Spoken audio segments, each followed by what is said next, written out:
Students, we had already discussed about air pollution, water pollution in the previous lectures. Now in this we are going to discuss about the noise pollution, the sources of noise pollution, the effects and the control of noise pollution. So what is noise pollution? The undesired high level of sound, कोई भी ऊंची आवाज, ठीक है, वो की है noise pollution.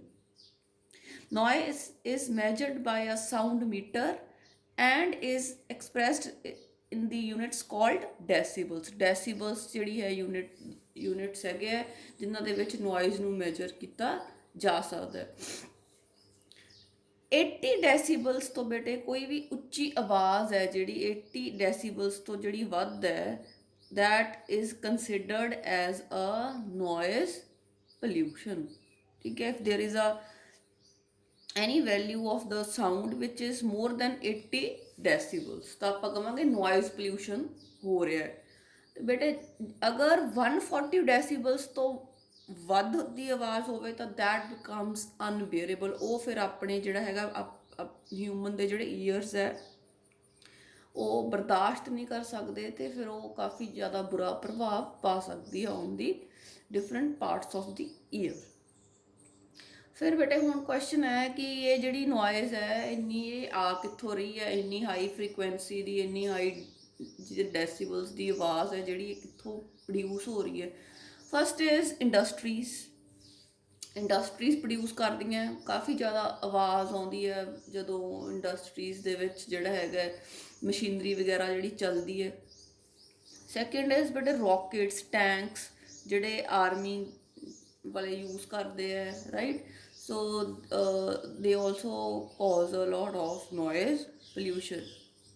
ਫਿਰ ਆਪਾਂ ਅਕਸਰ ਦੇਖਦੇ ਹਾਂ ਕਿ ਉੱਚੀ ਆਵਾਜ਼ ਦੇ ਵਿੱਚ ਟਰੈਕਟਰਸ 'ਤੇ ਮਿਊਜ਼ਿਕ ਲੱਗਿਆ ਹੁੰਦਾ ਹੈ, ਟਰੱਕਸ 'ਚ ਲੱਗਿਆ ਹੁੰਦਾ ਹੈ ਜਾਂ ਕਾਰਾਂ 'ਚ, ਜਾਂ ਮਤਲਬ ਅਸੀਂ ਘਰਾਂ ਦੇ ਵਿੱਚ ਜਦੋਂ ਐਂਟਰਟੇਨਮੈਂਟ ਸੋਰਸਿਸ ਲਾਈਕ ਜਿਹੜੇ record players, radios, televisions, DJs, ਆਪਣੀ ਵਿਆਹ ਸ਼ਾਦੀ ਹੁੰਦੀ ਹੈ ਡੀਜੇਸ ਲੱਗਦੇ ਹੈ. So what is that? It is a source of noise pollution. ਫਿਰ ਬੇਟੇ ਜਦੋਂ ਜਿਹੜੇ ਵਹੀਕਲਸ ਜਦੋਂ ਰੋਡਸ 'ਤੇ ਜਿਵੇਂ ਜਾਂਦੇ ਆ ਤਾਂ they also cause pollution like trucks, buses, sometimes they blow horns and horns also lead to noise pollution. Next are the effects of noise pollution. Noise the human beings ਦੇ ਉੱਪਰ ਕੀ ਬੁਰਾ ਅਸਰ ਪੈਂਦਾ ਹੈ. ਫਸਟ ਇਜ਼ ਜਿਹੜੀ sound 150 ਡੈਸੀਬਲਸ ਤੋਂ ਜ਼ਿਆਦਾ ਹੈ ਤਾਂ it can damage the year drums. ਕੰਨ ਦਾ ਪਰਦਾ ਫਟ ਸਕਦਾ ਹੈ ਅਗਰ 150 ਡੈਸੀਬਲਸ ਤੋਂ ਜ਼ਿਆਦਾ ਜਿਹੜੀ ਹੈਗੀ ਹੈ ਆਵਾਜ਼ ਹੈ ਜਿਹੜੀ ਉਹ ਕੰਨ ਦੇ ਅੰਦਰ ਚਲੀ ਜਾਵੇ. ਫਿਰ ਬੇਟੇ ਜੇ ਜ਼ਿਆਦਾ ਨੋਇਜ਼ ਹੋਵੇ ਤਾਂ ਆਪਾਂ ਨੂੰ ਨੀਂਦ ਨਹੀਂ ਆਉਂਦੀ, ਸਲੀਪਲੈਸਨੈਸ ਹੋ ਜਾਂਦੀ ਹੈ, ਹੈਡੇਕ ਹੋ ਸਕਦਾ ਉਹਦੇ ਨਾਲ, ਠੀਕ ਹੈ. It has adverse effects on thinking and coordination of ਲਿੰਬਸ. Noise pollution ਹੋ ਰਿਹਾ ਹੋਵੇ ਤਾਂ ਆਪਾਂ ਨੂੰ ਆਪਦੇ ਕੰਮ 'ਤੇ ਕੰਸਨਟਰੇਟ ਨਹੀਂ ਕਰ ਪਾਉਂਦੇ, ਆਪਣਾ ਧਿਆਨ ਉੱਧਰ ਹੋ ਜਾਂਦਾ ਹੈ.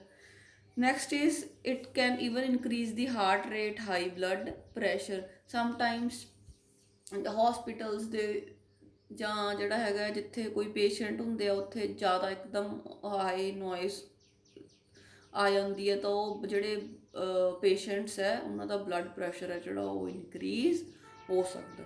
So these are the harmful effects of noise pollution. Next the question is pollution create ਤਾਂ ਹੋ ਰਿਹਾ ਹੈ, ਕਿੱਥੋਂ ਕ੍ਰੀਏਟ ਹੋ ਰਿਹਾ ਆਪਾਂ ਸਮਝ ਲਿਆ. ਨਾਓ how can we control the noise pollution? So first one is the green muffler scheme. ਇਹਦੇ ਵਿੱਚ ਕੀ ਹੈ ਬੇਟੇ ਜਿਹੜੇ ਕੁਛ ਪਲਾਂਟਸ ਹੈ ਜਿਵੇਂ ਨੀਮ, ਅਸ਼ੋਕਾ, ਇਹ ਨਾ ਬੇਟੇ ਜਿਹੜੀ ਸਾਊਂਡ ਹੈ ਉਹਦੀਆਂ ਜਿਹੜੀਆਂ ਵਾਈਬ੍ਰੇਸ਼ਨਸ ਹੈ ਉਹਨਾਂ ਨੂੰ ਅਬਜ਼ੋਰਬ ਕਰ ਲੈਂਦੇ ਆ. ਤਾਂ ਇਸ ਕਰਕੇ ਇਹਨਾਂ ਨੂੰ ਜੇ ਸੜਕ ਦੇ ਦੋਨੋਂ ਪਾਸੇ ਲਗਾਇਆ ਜਾਵੇ ਤਾਂ ਜਿਹੜਾ ਹੈਗਾ ਆਵਾਜ਼ ਹੈ ਜਿਹੜੀ ਉਹ ਕਾਫੀ ਹੱਦ ਤੱਕ ਘਟ ਸਕਦੀ ਹੈ, ਠੀਕ ਹੈ, ਬਿਕੋਜ਼ ਦੇ ਅਬਜ਼ੋਰਬ ਦੀ ਸਾਊਂਡ ਵਾਈਬ੍ਰੇਸ਼ਨਸ. ਤਾਂ ਇਹਨਾਂ ਨੂੰ ਨੀਮ, ਅਸ਼ੋਕਾ ਨੂੰ ਬੇਟੇ ਸਾਈਲੈਂਟ ਜ਼ੋਨਸ ਦੇ ਆਲੇ ਦੁਆਲੇ ਵੀ ਲਗਾਇਆ ਜਾ ਸਕਦਾ. ਸਾਈਲੈਂਟ ਜ਼ੋਨਸ ਮਤਲਬ ਜਿਵੇਂ ਵੀ ਹੌਸਪੀਟਲਸ ਦੇ ਆਸੇ ਪਾਸੇ ਜਿਹੜਾ ਏਰੀਆ ਹੈ, ਸਕੂਲਸ ਦੇ ਜਿਹੜਾ ਸਰਾਊਂਡਿੰਗ ਜਿਹੜਾ ਏਰੀਆ ਹੈ, that is the silent zone, मतलब where people are not allowed to cause any kind of noise pollution. ਉੱਥੇ horns ਨਹੀਂ blow ਕਰ ਸਕਦੇ, music ਨਹੀਂ ਚਲਾ ਸਕਦੇ, right? Then permissible sound level of crackers, ਵੀ ਜਦੋਂ ਪਟਾਕੇ ਚੱਲਦੇ ਆ ਉਹਨਾਂ ਦਾ ਜਿਹੜਾ ਖੜਕਾ ਹੈ, ਜਿਹੜੀ ਆਵਾਜ਼ ਹੈ, ਉਹਦੇ 'ਤੇ ਕੋਈ ਲਿਮਿਟ ਹੋਣੀ ਚਾਹੀਦੀ ਹੈ ਕਿ ਇਸ ਡੈਸੀਬਲ ਤੋਂ ਵੱਧ ਆਵਾਜ਼ ਜਿਹੜੇ ਪਟਾਕੇ ਆ ਉਹ ਨਹੀਂ ਕਰ ਸਕਦੇ। Then demarcation of horn free zones around hospitals and schools, ਵੀ ਜਿੱਥੇ ਸਕੂਲਸ ਅਤੇ ਹੌਸਪੀਟਲਸ ਆ ਉੱਥੇ ਏਰੀਆ ਜਿਹੜਾ ਹੈਗਾ ਉਹ ਉੱਥੇ ਬੋਰਡਸ ਲੱਗੇ ਹੋਣੇ ਚਾਹੀਦੇ ਹੈ ਕਿ ਇੱਥੇ ਜਿਹੜਾ ਹੌਰਨ ਬਲੋ ਕਰਨਾ ਜਿਹੜਾ ਹੈਗਾ ਉਹ ਪ੍ਰੋਹਿਬਿਟਡ ਹੈ, ਰਾਈਟ। ਦੈਨ ਬੇਟੇ ਤੁਸੀਂ ਦੇਖਿਆ ਹੀ ਹੈ ਕਿ ਜਿਹੜਾ ਹੈਗਾ ਆਪਾਂ ਕਰਟਨਸ ਵਗੈਰਾ ਪਾਉਣੇ ਆ ਆਪਾਂ ਆਪਦੇ ਵਿੰਡੋਜ਼ ਦੇ ਵਿੱਚ, ਦੇ ਆਲਸੋ ਉਹ ਆਪਾਂ ਕਿਉਂ ਪਾਉਣੇ ਆ, ਕਿਉਂਕਿ ਉਹ ਵੀ they also act as a cushion to control the noise pollution. Then ਬੇਟਾ ਜਿਹੜੀਆਂ ਬਿਲਡਿੰਗਸ ਹੈ ਉਹ ਨੋਇਜ਼ ਪ੍ਰੂਫ ਹੋਣੀਆਂ ਚਾਹੀਦੀਆਂ ਜਿੱਥੇ ਕੋਈ ਪਬਲਿਕ ਫੰਕਸ਼ਨਸ ਹੁੰਦੇ ਹੈ। ਸਪੋਜ਼ ਜਿਵੇਂ ਫੋਰਨ ਕੰਟਰੀਜ਼ ਇਹੀ ਹੈ, ਸਿਟੀ ਤੋਂ ਬਾਹਰ ਬੇਟੇ ਆਊਟਸਕਟਸ 'ਤੇ ਉਹਨਾਂ ਨੇ ਬਣਾਏ ਹੁੰਦੇ ਆ, ਮਤਲਬ ਉੱਥੇ ਫਿਰ ਉਹਨਾਂ ਦੇ ਜਿਹੜਾ ਬਿਲਡਿੰਗ ਦੇ ਵਿੱਚ ਮਟੀਰੀਅਲਸ ਯੂਜ਼ ਕੀਤੇ ਹੁੰਦੇ ਆ, ਦੇ ਆਰ ਜਿਹੜਾ ਹੈਗਾ ਆਪਾਂ ਕਹਾਂਗੇ ਸਾਊਂਡ ਪ੍ਰੂਫ। ਬਾਹਰ ਜਿਹੜੀ ਹੈ ਅੰਦਰ ਮਿਊਜ਼ਿਕ ਦੀ ਜਿਹੜੀ ਆਵਾਜ਼ ਚੱਲ ਰਹੀ ਹੋਊਗੀ ਬਾਹਰ ਕਿਸੇ ਨੂੰ ਵੀ ਬਿਲਕੁਲ ਵੀ ਡਿਸਟਰਬ ਨਹੀਂ ਕਰੂਗੀ। Okay, this was all about the control of noise pollution. So students, we have discussed about the noise pollution. Now we'll take up the soil pollution. So first let's define it. Any undesirable change in the soil profile affecting its productivity. Soil ਦੇ ਵਿੱਚ ਕੋਈ ਵੀ ਤਬਦੀਲੀ ਆ ਜੇ, ਕੋਈ ਵੀ ਇੱਦਾਂ ਦੇ materials ਆ ਜਾਣ ਜਿਨ੍ਹਾਂ ਦੇ ਕਾਰਨ ਜਿਹੜੀ ਹੈ ਸੋਇਲ ਦੀ ਫਰਟੀਲਿਟੀ ਘਟ ਜੇ ਅਤੇ ਜਿਹਦੇ ਨਾਲ ਜਿਹੜੀ ਪੈਦਾਵਾਰ ਹੈ ਉਹ ਘਟ ਜੇ। This is called as soil pollution. ਕੀ ਕਾਰਨ ਹੋ ਸਕਦੇ ਆ ਸੋਇਲ ਪੋਲਿਊਸ਼ਨ ਦੇ, ਉਹ ਆਪਾਂ ਦੇਖਦੇ ਹਾਂ। First is industrial waste. ਬੇਟੇ ਜਦੋਂ ਇੰਡਸਟਰੀਜ਼ ਦੇ ਵਿੱਚੋਂ ਸੋਲਿਡ ਜਾਂ ਲਿਕੁਇਡ ਜਿਹੜਾ ਵੇਸਟ ਹੈ ਉਹ ਸੁੱਟ ਦਿੱਤਾ ਜਾਂਦਾ ਹੈ ਸੋਇਲ 'ਤੇ, ਠੀਕ ਹੈ, ਤਾਂ ਉਹਦਾ ਸੋਇਲ 'ਤੇ ਜਿਹੜੀ ਕੁਆਲਿਟੀ ਉਹਦੇ 'ਤੇ ਬਹੁਤ ਬੁਰਾ ਪ੍ਰਭਾਵ ਪੈਂਦਾ, ਕਿਉਂਕਿ ਉਹਦੇ ਵਿੱਚ ਬਹੁਤ ਸਾਰੇ ਹਾਨੀਕਾਰਕ ਕੈਮੀਕਲਸ ਹੁੰਦੇ ਆ ਜਿਵੇਂ ਮਰਕਰੀ, ਕਾਪਰ, ਜ਼ਿੰਕ, ਲੈਡ, ਕੈਡਮੀਅਮ। ਇਹ ਬੇਟਾ ਸੋਇਲ ਦੇ ਵਿੱਚ ਫਰੈਂਡਲੀ ਆਰਗੇਨਿਜ਼ਮਸ ਰਹਿ ਰਹੇ ਹੁੰਦੇ ਆ ਉਹਨਾਂ ਨੂੰ ਵੀ ਖਤਮ ਕਰਦੇ ਆ, ਜਿਸ ਕਾਰਨ ਜਿਹੜੀ ਪੈਦਾਵਾਰ ਹੈ ਉਹ ਘਟਦੀ ਹੈ। Next is excessive use of fertilisers, pesticides. ਕੀਟਨਾਸ਼ਕ ਰੇ ਜਿਹੜੀ ਸਪਰੇ ਆਪਾਂ ਯੂਜ਼ ਕਰ ਰਹੇ ਹਾਂ ਇਹ ਵੀ ਜਿਹੜੀ ਸੋਇਲ ਦੀ ਕੁਆਲਿਟੀ ਹੈ ਉਹਨੂੰ ਡੀਗ੍ਰੇਡ ਕਰ ਰਹੀ ਹੈ, ਡਿਟੀਰੀਓਰੇਟ ਕਰ ਰਹੀ ਹੈ, ਐਂਡ ਜਿਹੜੀ ਬੈਕਟੀਰੀਆ ਦੀ ਪੋਪੂਲੇਸ਼ਨ ਹੈ ਸੋਇਲ ਦੇ ਵਿੱਚ ਉਹਨੂੰ ਘਟਾਉਂਦੀ ਹੈ। ਫਿਰ ਦੇਖਦੇ ਹਾਂ ਕੀ ਪ੍ਰਭਾਵ ਪੈਂਦੇ ਆ ਵੇਸਟ ਦੇ on the health, soil pollution ਦੇ on the health. First is non target organisms are killed in the soil. ਬੇਟੇ ਹੁਣ ਆਪਾਂ ਜਿਹੜਾ ਸਪਰੇ ਕਰਦੇ ਆ ਪੈਸਟੀਸਾਈਡਸ ਦੀ ਜਾਂ ਇਨਸੈਕਟੀਸਾਈਡਸ ਦੀ ਆਪਾਂ ਤਾਂ ਕਰਦੇ ਆ ਕਿ ਜਿਹੜੇ ਇਨਸੈਕਟਸ ਵਗੈਰਾ, ਪੈਸਟ ਜਿਹੜੇ ਆਪਣੇ ਫਸਲ ਨੂੰ ਖਰਾਬ ਕਰ ਰਹੇ ਆ ਉਹਨਾਂ ਨੂੰ ਖਤਮ ਕਰਨ ਲਈ। ਬਟ ਬੇਟੇ ਉਹ ਜਦੋਂ ਆਪਾਂ ਸਪਰੇ ਕਰ ਰਹੇ ਹਾਂ ਜਿਹੜੇ ਫਰੈਂਡਲੀ ਆਰਗੇਨਿਜ਼ਮਸ ਹੁੰਦੇ ਆ ਉਹਨਾਂ 'ਤੇ ਵੀ ਉਹ ਕੈਮੀਕਲਸ ਦਾ ਪ੍ਰਭਾਵ ਪੈ ਜਾਂਦਾ, ਉਹਨਾਂ ਦਾ ਅਸਰ ਹੋ ਜਾਂਦਾ ਹੈ, ਅਤੇ ਉਹ ਆਰਗੇਨਿਜ਼ਮਸ ਜਿਨ੍ਹਾਂ ਨੇ ਆਪਣੀ ਉਪਜਾਊ ਸ਼ਕਤੀ ਭੂਮੀ ਦੀ ਵਧਾਉਣੀ ਹੁੰਦੀ ਹੈ ਉਹ ਵੀ ਖਤਮ ਹੋ ਜਾਂਦੇ। The soil becomes unfertile. Pesticides can result in biomagnification. ਆਪਾਂ ਆਲਰੇਡੀ ਕਰਕੇ ਆਏ ਹਾਂ DDT ਦੀ ਐਗਜ਼ਾਮਪਲ ਨਾਲ ਕਿੱਦਾਂ ਫੂਡ ਚੇਨ ਦੇ ਵਿੱਚ accumulation ਹੋ ਜਾਂਦੀ ਹੈ। And we have also done eutrophication, right? So these are the harmful effects of soil pollution. Now next is how can we control. First is ਕਿ ਜਿਹੜੇ ਇੰਡਸਟਰੀਜ਼ ਹੈ ਉਹਨਾਂ 'ਤੇ ਸਟ੍ਰਿਕਟ ਲਾਜ਼ ਹੋਣੇ ਚਾਹੀਦੇ ਆ ਕਿ ਉਹ ਆਪਦਾ ਵੇਸਟ ਵਾਟਰ, ਵੇਸਟ ਲਿਕੁਇਡ ਹੈ ਜਿਹੜਾ ਉਹ ਜਿਹੜੇ ਸੋਇਲ ਦੇ ਉੱਤੇ ਨਹੀਂ ਸੁੱਟਣਗੇ without treating it. Second is use of organic farming. Organic farming ਬੇਟਾ ਤੁਹਾਨੂੰ ਪਤਾ ਹੀ ਹੈ ਕਿ ਮਤਲਬ ਆਪਾਂ ਉਹਦੇ ਵਿੱਚ ਕੋਈ ਵੀ ਕੈਮੀਕਲਸ ਦਾ ਇਸਤੇਮਾਲ ਨਹੀਂ ਕਰਨਾ, ਬਸ ਕੁਦਰਤੀ ਜਿਹੜੇ ਹੈਗੇ ਆ ਚੀਜ਼ਾਂ ਉਹਨਾਂ ਨੂੰ ਵਰਤ ਕੇ ਹੀ ਜਿਹੜਾ ਆਪਾਂ ਫਸਲ ਦਾ ਜਿਹੜੀ ਪੈਦਾਵਾਰ ਹੈ ਉਹ ਵਧਾਉਣੀ ਹੈ। It is a cyclic zero waste method, ਮਤਲਬ ਇਹਦੇ ਵਿੱਚ ਕੋਈ ਵੀ ਵੇਸਟ ਪ੍ਰੋਡਿਊਸ ਨਹੀਂ ਹੁੰਦਾ। where waste products from one process are used up for the other processes। ਇੱਕ ਤੋਂ ਜਿਹੜਾ ਵੇਸਟ ਨਿਕਲਦਾ ਹੈ ਉਹ ਦੂਸਰੇ ਜਿਹੜੇ ਪ੍ਰੋਸੈਸ ਦੇ ਵਿੱਚ ਯੂਜ਼ ਹੋ ਜਾਂਦਾ ਹੈ। ਆਪਾਂ ਅੱਗੇ ਇੱਕ ਕੇਸ ਸਟੱਡੀ ਕਰਦੇ ਹਾਂ ਆਰਗੈਨਿਕ ਫਾਰਮਿੰਗ ਦਾ, ਜਿਹਦੇ ਨਾਲ ਤੁਹਾਨੂੰ ਆ ਸਾਰਾ ਜਿਹੜਾ ਹੈਗਾ ਜ਼ੀਰੋ ਵੇਸਟ ਮੈਥਡ ਕਿਉਂ ਕਿਹਾ ਇਹ ਸਾਰੀ ਗੱਲ ਸਮਝ ਆਊਗੀ, right? So bete this is also a story which I'm going to share it with you। what happened is bete ਜਦੋਂ early 1960s ਸੀ ਤਾਂ ਇੰਡੀਆ ਦੇ ਵਿੱਚ ਜਿਹੜਾ ਸੀਗਾ ਗ੍ਰੀਨ ਰੈਵੋਲੂਸ਼ਨ ਆਇਆ, ਠੀਕ ਹੈ। ਤਾਂ ਗ੍ਰੀਨ ਰੈਵੋਲੂਸ਼ਨ ਕਿਉਂ ਆਇਆ? ਤਾਂ ਇੰਡੀਆ 'ਚ ਹੁਣ ਆਪਾਂ ਨੂੰ ਸਾਰਿਆਂ ਨੂੰ ਪਤਾ ਹੈ the main occupation of the people is agriculture, but ਉਸ ਸਮੇਂ ਪੈਦਾਵਾਰ ਬਹੁਤ ਘੱਟ ਸੀ, ਭਾਰਤ ਵਿੱਚ ਭੁੱਖਮਰੀ ਸੀ, ਸਾਰੇ ਲੋਕਾਂ ਨੂੰ ਪ੍ਰੋਪਰ ਨਿਊਟ੍ਰੀਸ਼ਨ ਨਹੀਂ ਮਿਲ ਰਿਹਾ ਸੀ। ਤਾਂ ਬੇਟੇ ਫਿਰ ਆਈ ਗ੍ਰੀਨ ਰੈਵੋਲੂਸ਼ਨ। ਤਾਂ ਇਹਦਾ ਵਾਟ ਇਜ਼ ਗ੍ਰੀਨ ਰੈਵੋਲੂਸ਼ਨ, ਕੀ ਹੋਇਆ? ਇਹ ਜਿਹੜੀ ਗ੍ਰੀਨ ਰੈਵੋਲੂਸ਼ਨ ਸੀ ਇਹਦੇ ਥਰੂ ਇਹ ਹੋਇਆ ਕਿ ਚੰਗੀ ਕੁਆਲਿਟੀ ਦੇ ਸੀਡਸ ਯੂਜ਼ ਕਰੋ, ਫਰਟੀਲਾਈਜ਼ਰਸ ਯੂਜ਼ ਕਰੋ ਤੇ ਪੈਦਾਵਾਰ ਨੂੰ ਵਧਾਓ। ਇਹਦਾ ਇੱਕ ਨਕਾਤੀ ਮਕਸਦ ਸੀ ਗ੍ਰੀਨ ਰੈਵੋਲੂਸ਼ਨ ਦਾ, ਪੈਦਾਵਾਰ ਨੂੰ ਵਧਾਉਣਾ, ਠੀਕ ਹੈ। ਤਾਂ ਬੇਟੇ ਕੀ ਹੁੰਦਾ ਗਿਆ, ਕਈ ਦਹਾਕੇ ਇੱਦਾਂ ਹੀ ਕੀਟਨਾਸ਼ਕ, ਫਰਟੀਲਾਈਜ਼ਰਸ, ਪੈਸਟੀਸਾਈਡਸ ਯੂਜ਼ ਕਰਦੇ ਗਏ ਤੇ ਹੁਣ ਉਹ ਸਮਾਂ ਆ ਗਿਆ ਜਦੋਂ ਜਿਹੜੀ ਸੋਇਲ ਦਾ ਪੋਲਿਊਸ਼ਨ ਬਹੁਤ ਜ਼ਿਆਦਾ ਵੱਧ ਚੁੱਕਿਆ ਹੈ, ਸੋਇਲ ਦੀ ਜਿਹੜੀ ਕੁਆਲਿਟੀ ਹੈ ਉਹ ਬੁਰੀ ਤਰ੍ਹਾਂ ਡੀਗ੍ਰੇਡ ਹੋ ਚੁੱਕੀ ਹੈ, ਠੀਕ ਹੈ। ਹੁਣ ਪੋਲਿਊਸ਼ਨ ਹੋ ਚੁੱਕਿਆ। ਤਾਂ ਬੇਟੇ ਇਹ ਸਾਰੇ ਕਾਰਨਾਂ ਕਰਕੇ ਹੀ ਆਪਾਂ ਜਿਹੜਾ ਹੈ ਅੱਗੇ ਆ ਸਟੋਰੀ ਡਿਸਕਸ ਕਰਨੀ ਹੈ ਕਿ ਕਈ ਵਾਈਜ਼ ਪੀਪਲ ਵੀ ਹੁੰਦੇ ਆ, ਕਈ ਸਮਝਦਾਰ ਲੋਕ ਵੀ ਕੰਟਰੀ 'ਚ ਹੈਗੇ ਆ। ਉਹਨਾਂ 'ਚੋਂ ਇੱਕ ਹੈਗੇ ਆ Ramesh Chandra Daggar, he is a farmer in Sonipat and Haryana. ਤਾਂ ਬੇਟਾ ਇਹ ਜਿਹੜੇ ਸੀਗੇ ਪਹਿਲਾਂ ਇੱਕ ਇਹਨਾਂ ਦਾ ਡੇਅਰੀ ਦਾ ਕੰਮ ਸੀਗਾ। He had a dairy farm and he used to sell milk. ਤਾਂ ਬੇਟੇ ਫਿਰ ਉਹ ਜਿਹੜੇ ਪਸ਼ੂ ਸੀਗੇ ਉਹਨਾਂ ਦੀ ਜਿਹੜੀ ਗੋਬਰ ਹੁੰਦਾ ਸੀ ਜਿਹੜਾ, ਉਹਨੂੰ ਇਹ ਮੈਨਿਓਰ ਦੇ ਯੂਜ਼ ਦੇ ਵਿੱਚ, ਜਿਹੜਾ ਡੰਗ ਸੀ ਉਹਨੂੰ ਮੈਨਿਓਰ ਦੀ ਫਾਰਮ ਦੇ ਵਿੱਚ ਇਹ ਫੀਲਡਸ ਦੇ ਵਿੱਚ ਯੂਜ਼ ਕਰਦਾ ਸੀ। ਤੇ ਇਹਦੀ ਜਿਹੜੀ ਫਸਲ ਸੀ ਉਹਦਾ ਚੰਗਾ ਹੀ ਝਾੜ ਆਉਂਦਾ ਸੀ, because he was not using any kind of fertilisers.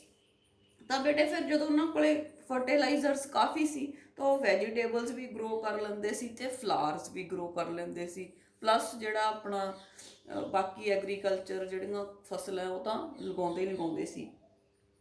ਫਿਰ ਬੇਟੇ ਇਹਨਾਂ ਨੇ ਸੋਚਿਆ ਕਿ ਜਿਹੜੇ ਵੈਜੀਟੇਬਲਸ ਲਗਾ ਰਹੇ ਹੈ, ਜਿਹੜਾ ਉਹਨਾਂ ਦਾ ਲੈਫਟ ਆਊਟ ਹੁੰਦਾ ਹੈ, ਪੀਲਸ ਹੁੰਦੇ ਆ, ਛਿਲਕੇ ਹੁੰਦੇ ਆ, ਕਿਉਂ ਨਾ ਉਹਨਾਂ ਨੂੰ ਧਰਤੀ ਦੇ ਹੇਠ ਦਬਾ ਕੇ ਇੱਕ ਕੰਪੋਸਟ ਤਿਆਰ ਕੀਤੀ ਜਾਵੇ। ਤਾਂ ਫਿਰ ਇਹ ਕੰਪੋਸਟ ਤਿਆਰ ਕਰਨੀ ਸ਼ੁਰੂ ਕਰਤੀ ਇਹਨਾਂ ਨੇ। ਤੇ ਫਿਰ ਉਹ ਵਾਲੀ ਜਿਹੜੀ ਕੰਪੋਸਟ ਸੀ ਉਹਨੂੰ ਵੀ ਐਜ਼ ਅ ਮੈਨਿਓਰ ਖੇਤਾਂ ਦੇ ਵਿੱਚ ਯੂਜ਼ ਕਰਨ ਲੱਗੇ।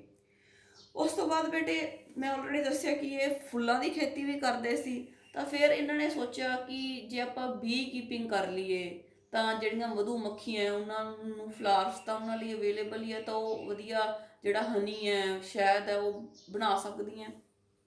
ਤਾਂ ਫਿਰ ਬੇਟੇ ਇਹਨਾਂ ਨੇ ਜਿਹੜਾ ਹੈਗਾ ਮਧੂ ਮੱਖੀਆਂ ਪਾਲ ਲਈਆਂ। ਤਾਂ ਉਹਨਾਂ ਨਾਲ ਇੱਕ ਤਾਂ ਸ਼ਹਿਦ ਇਹਨਾਂ ਨੂੰ ਪ੍ਰਾਪਤ ਹੋਣ ਲੱਗ ਗਿਆ, ਦੂਸਰਾ ਜਿੰਨੇ ਇਨਸੈਕਟਸ ਹੋਣਗੇ ਉਨੀ ਪੋਲੀਨੇਸ਼ਨ ਜ਼ਿਆਦਾ ਹੋਊਗੀ। ਪੋਲੀਨੇਸ਼ਨ ਮੀਨਸ ਪਰਾਗਣ, ਆਪਾਂ ਕਰ ਚੁੱਕੇ ਹਾਂ। ਪਰਾਗਣ ਹੋਊਗਾ, ਪੋਲੀਨੇਸ਼ਨ ਹੋਊਗੀ, ਫਿਰ ਹੀ ਜਿਹੜੇ ਆਪਣੇ ਹੈਗੇ ਆ ਸੀਡਸ ਜਿਹੜੇ ਬਣਨਗੇ, ਫਰੂਟਸ ਬਣਨਗੇ, ਰਾਈਟ। ਤਾਂ ਫਿਰ ਬੇਟੇ ਕੀ ਹੋਇਆ ਕਿ ਝਾੜ ਵੱਧ ਗਿਆ। ਹੁਣ ਇੱਥੇ ਇਹ ਹੈ ਕਿ ਇਹ ਸਾਰਾ ਸਾਈਕਲ ਬਣ ਗਿਆ। ਇੱਕ ਚੀਜ਼ ਦਾ ਜਿਹੜਾ ਵੇਸਟ ਸੀ, ਸਪੋਜ਼ ਐਨੀਮਲਸ ਦਾ ਵੇਸਟ ਸੀ, ਉਹ ਐਗਰੀਕਲਚਰ 'ਚ ਯੂਜ਼ ਹੋ ਗਿਆ। ਐਗਰੀਕਲਚਰ ਦਾ ਜਿਹੜਾ ਵੇਸਟ ਸੀ ਉਹਨਾਂ ਨੇ ਕੰਪੋਸਟ ਬਣਾ ਲਈ ਤੇ ਉਹੀ ਕੰਪੋਸਟ ਫਿਰ ਖੇਤਾਂ ਦੇ ਵਿੱਚ ਐਡ ਕਰ ਲਈ, ਰਾਈਟ। ਤਾਂ ਇਸ ਤਰ੍ਹਾਂ ਬੇਟੇ ਇੱਕ ਚੀਜ਼ ਦਾ ਜਿਹੜਾ ਸੀਗਾ ਉਹ ਵੇਸਟ ਉਹ ਦੂਸਰੇ ਵਿੱਚ ਯੂਜ਼ ਹੋ ਗਿਆ। ਤੇ ਇਹਨਾਂ ਨੇ ਬਾਹਰ ਕੋਈ ਰਸਾਇਣਿਕ ਖਾਦ ਯੂਜ਼ ਨਹੀਂ ਕੀਤੀ। ਤੇ ਇੱਕ ਜਿਹੜੇ ਹੈਗੇ ਆ ਇੱਕ ਬਹੁਤ ਹੀ ਵਧੀਆ ਇਹਨਾਂ ਨੇ ਐਗਜ਼ਾਮਪਲ ਸੈੱਟ ਕਰਤੀ ਤੇ ਇਹਨਾਂ ਨੂੰ ਕਾਫੀ ਸੰਸਥਾਵਾਂ ਨੇ ਸਨਮਾਨ ਕੀਤਾ because of his hard work. Now next students is the radioactive pollution. So let's talk about what is it. Radioactive pollution is the physical pollution of air, water, soil with radioactive materials. Radioactive materials ਹੁੰਦੇ ਆ ਬੇਟੇ ਜਦੋਂ ਉਹਨਾਂ ਦੀਆਂ ਜਿਹੜੀਆਂ radiations ਹੈ ਜਦੋਂ air, water ਜਾਂ soil ਤੇ ਪੈਂਦੀਆਂ, we call it as radioactive pollution. ਜਿਹੜੇ ਬੇਟੇ ਆਪਾਂ ਤੁਸੀਂ ਕੀਤੇ ਹੀ ਹੋਣੇ ਆ radioactive elements like radium, thorium, uranium, ਠੀਕ ਹੈ, ਇਹ ਅਲਫਾ ਪਾਰਟੀਕਲਸ, ਬੀਟਾ ਪਾਰਟੀਕਲਸ, ਗਾਮਾ ਰੇਜ਼ ਵਗੈਰਾ ਅਮਿਟ ਕਰਦੇ ਰਹਿੰਦੇ ਆ, ਅਤੇ ਤਾਂ ਹੀ ਕਰਕੇ ਆਪਾਂ ਇਹਨਾਂ ਨੂੰ ਕਹਿੰਦੇ ਆ ਰੇਡੀਓ ਐਕਟਿਵ ਐਲੀਮੈਂਟਸ। ਅਤੇ ਜਿਹੜੀਆਂ ਇਹ ਰੇਡੀਏਸ਼ਨਸ ਹੈ, ਠੀਕ ਹੈ, ਇਹਨਾਂ ਦਾ ਹਿਊਮਨ ਬੀਇੰਗਸ ਦੇ ਉੱਤੇ ਬਹੁਤ ਹੀ ਮਾੜਾ ਪ੍ਰਭਾਵ ਪੈਂਦਾ। ਤਾਂ ਬੇਟੇ ਹੁਣ ਦੇਖਦੇ ਹਾਂ ਵੀ ਕਾਰਨ ਕੀ ਹੈ, ਕਿੱਥੋਂ ਜਿਹੜੀਆਂ ਇਹ ਰੇਡੀਓ ਐਕਟਿਵ ਰੇਡੀਏਸ਼ਨਸ ਹੈ ਕਿੱਥੋਂ ਰਿਲੀਜ਼ ਹੋ ਰਹੀਆਂ।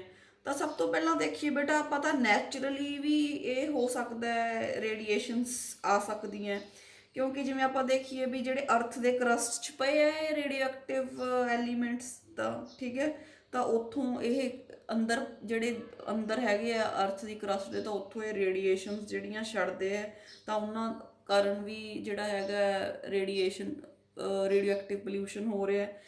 ਫਿਰ ਬੇਟਾ ਜਦੋਂ ਮਾਈਨਿੰਗ ਹੁੰਦੀ ਹੈ, ਜਦੋਂ ਇਹਨਾਂ ਨੂੰ ਜਿਹੜੇ ਧਰਤੀ ਦੀ ਕਰਸਟ ਦੇ ਵਿੱਚ ਪਏ ਹੈ ਰੇਡੀਓ ਐਕਟਿਵ ਐਲੀਮੈਂਟਸ, ਜਿਵੇਂ ਯੂਰੇਨੀਅਮ ਦੀ ਆਪਾਂ ਗੱਲ ਕੀਤੀ ਹੈ, ਜਦੋਂ ਇਹਨਾਂ ਨੂੰ ਕੱਢਦੇ ਆ ਫਿਰ ਰਿਫਾਈਨ ਕਰਦੇ ਆ, ਸੋਧ ਹੁੰਦੀ ਹੈ ਇਹਨਾਂ ਦੀ, ਤਾਂ ਉਦੋਂ ਵੀ ਇਹ ਜਿਹੜੀਆਂ ਕਿਰਨਾਂ ਹੈ ਇਹਨਾਂ ਦਾ ਬੁਰਾ ਪ੍ਰਭਾਵ ਪੈ ਸਕਦਾ, ਠੀਕ ਹੈ।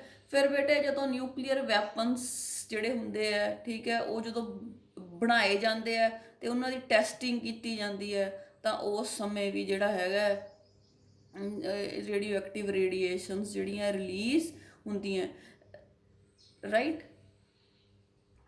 ਤਾਂ ਬੇਟੇ ਜਦੋਂ ਇਹਨਾਂ ਨੂੰ ਟੈਸਟਿੰਗ ਕਰਨੀ ਹੁੰਦੀ ਹੈ ਤਾਂ ਬਹੁਤ ਹੀ ਜ਼ਿਆਦਾ ਸਾਵਧਾਨੀ ਵਰਤਣ ਦੀ ਜ਼ਰੂਰਤ ਹੁੰਦੀ ਹੈ।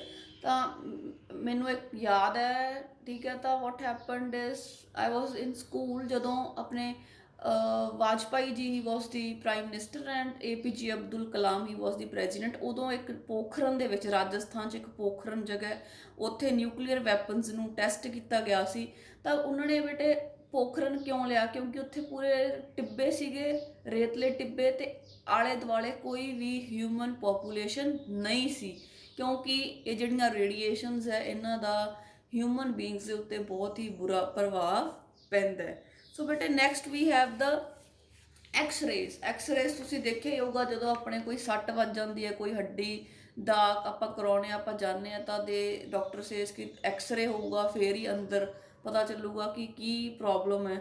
So X-rays they are used for detecting diseases of lungs, TB ਵਗੈਰਾ ਹੁੰਦੀ ਹੈ ਤਾਂ ਲੰਗਸ ਦਾ ਐਕਸ-ਰੇ ਕਰਦੇ, ਹਾਰਟ, ਕਿਡਨੀ, ਜੁਆਇੰਟਸ, ਠੀਕ ਹੈ। ਤਾਂ ਬੇਟੇ ਜਦੋਂ ਫਿਰ ਇਹਨਾਂ ਐਕਸ-ਰੇਜ਼ ਦਾ ਵਾਰ-ਵਾਰ ਰਿਪੀਟਡ ਐਕਸਪੋਜਰ ਹੁੰਦਾ ਹੈ ਤਾਂ ਦੇ ਆਰ ਹਾਰਮਫੁਲ। ਜਿਹੜੇ ਲੋਕ ਇਸ ਕਿੱਤੇ ਨਾਲ ਜੁੜੇ ਹੈ ਉਹਨਾਂ ਦੇ ਉੱਤੇ ਐਕਸ-ਰੇਜ਼ ਦਾ ਬਹੁਤ ਬੁਰਾ ਪ੍ਰਭਾਵ ਪੈਂਦਾ ਹੈ। ਨੈਕਸਟ ਵੀ ਹੈਵ ਜਿਹੜਾ ਹੈਗਾ ਰੇਡੀਓ ਐਕਟਿਵ ਮਿਨਰਲ ਐਕਸਟ੍ਰੈਕਸ਼ਨ। ਮੈਂ ਦੱਸ ਹੀ ਚੁੱਕੀ ਹਾਂ, ਜਦੋਂ ਇਹਨਾਂ ਨੂੰ ਐਕਸਟ੍ਰੈਕਟ ਕਰਦੇ ਆ ਤਾਂ ਜਿਹੜੇ ਉੱਥੇ ਕੰਮ ਕਰਦੇ ਹੁੰਦੇ ਆ ਵਰਕਰਸ, ਤਾਂ ਉਹਨਾਂ ਦੀ ਜਿਹੜੀ ਜਾਨ ਹੈ ਉਹ ਉਹਦੇ 'ਤੇ ਕਾਫੀ ਰਿਸਕ ਹੁੰਦਾ। ਬੇਟੇ ਜਦੋਂ ਇਹ ਨਿਊਕਲੀਅਰ ਵੈਪਨਸ ਟੈਸਟ ਕਰਦੇ ਨਾ ਤਾਂ ਕਾਫੀ ਜ਼ਿਆਦਾ ਜਿਹੜਾ ਹੈਗਾ ਧੂਏ ਦੀ ਫੋਰਮ 'ਚ ਬੱਦਲ ਬਣ ਜਾਂਦੇ ਆ ਰੇਡੀਓ ਐਕਟਿਵ ਮਟੀਰੀਅਲਸ ਦੇ, ਠੀਕ ਹੈ, ਐਂਡ ਦੇ ਪੋਲਿਊਟ ਏਅਰ, ਵਾਟਰ, ਸੋਇਲ, ਆਲ ਦੀ ਪਲੇਸਿਸ, ਠੀਕ ਆ। ਤਾਂ ਕਾਫੀ ਖਤਰਨਾਕ ਹੁੰਦਾ, ਤਾਂ ਇਸ ਕਰਕੇ ਇਹਨੂੰ ਬਹੁਤ ਹੀ ਜਿਹੜਾ ਹੈਗਾ ਸਮਝਦਾਰੀ ਨਾਲ ਜਿਹੜਾ ਹੈਗਾ ਕਰਨਾ ਪੈਂਦਾ ਹੈ। ਨੈਕਸਟ ਵੀ ਹੈ ਜਿਹੜੇ ਨਿਊਕਲੀਅਰ ਪਾਵਰ ਪਲਾਂਟਸ 'ਚ ਵਰਕਰਸ ਕੰਮ ਕਰਦੇ ਹੁੰਦੇ ਆ, ਜਾਂ ਜਿੱਥੇ ਇਹਨਾਂ ਦੀ ਪ੍ਰੋਸੈਸਿੰਗ ਹੁੰਦੀ ਹੈ, ਤਾਂ ਉੱਥੇ ਵੀ ਜਿਹੜਾ ਹੈਗਾ ਕਾਫੀ ਖਤਰਾ ਰਹਿੰਦਾ ਹੈ ਰੇਡੀਓ ਐਕਟਿਵ ਪੋਲਿਊਸ਼ਨ ਦਾ, ਕਿ ਰੇਡੀਓ ਐਕਟਿਵ ਪੋਲਿਊਸ਼ਨ ਨੂੰ ਰੋਕਣਾ ਇੱਕ ਕਾਫੀ ਵੱਡੀ ਚੈਲੰਜ ਹੁੰਦਾ ਉਸ ਏਰੀਆਸ 'ਚ। ਓਕੇ ਬੇਟੇ ਨੈਕਸਟ ਜਿਹੜਾ ਹੈਗਾ ਆਪਾਂ ਕਰਨਾ ਹੈ that is the radioactive pollution occurs through, ਕਿ ਰੇਡੀਓਐਕਟਿਵ ਪੋਲਿਊਸ਼ਨ ਕਿਸ ਤਰ੍ਹਾਂ ਹੁੰਦਾ ਹੈ।